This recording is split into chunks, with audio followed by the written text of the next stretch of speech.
Today we're looking at CFAM 855, State Aid. On this sheet you can use the parameters on the right in the brown cells to enter variables and allow you to make projections on how these changes will impact your funding. So let's take a look at this. The blue numbers are extracted from one state aid notice. I've selected Truman School District, so I've matched up to their state aid notice here.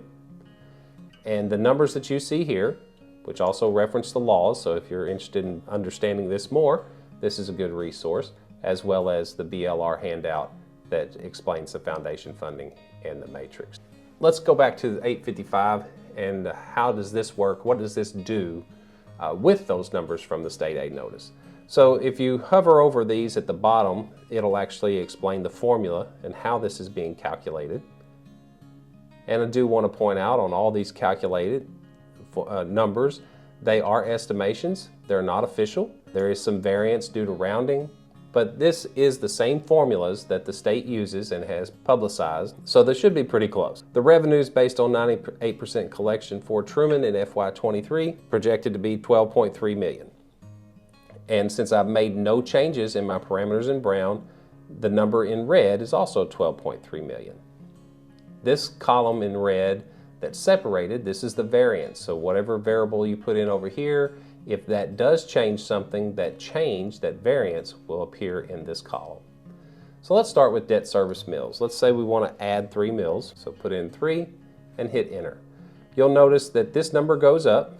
What was 12.3 is now 12.6, and that is a variance of $340,000. So 3 additional mills would increase the funding and the revenue at Truman School District $340,000.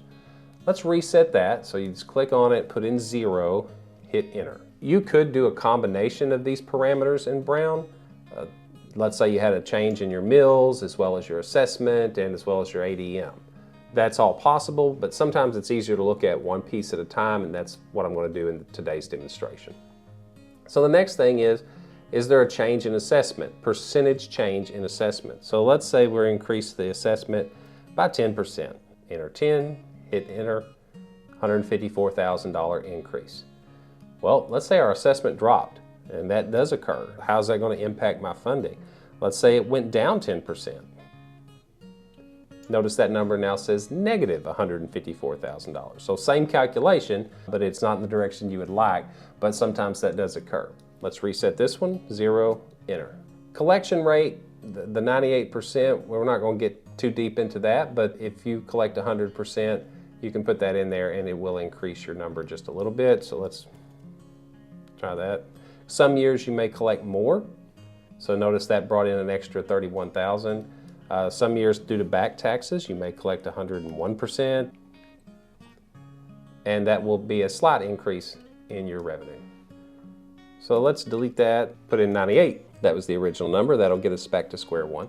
And the last adjustment that you can make is your ADM, which is probably the most common that you would want to run projections on. You know you're getting some more students, or you know that there are some that are moving out, so therefore got a plan for that declining enrollment. But let's say you have students moving out. You would actually put in a negative. Say we're losing 14 students. So the loss of 14 students would result in a negative $103,000 in Truman's funding. So you don't want to lose students, but let's say things are going better than that, swinging the other way, and we're actually increasing. We got 23 students coming in.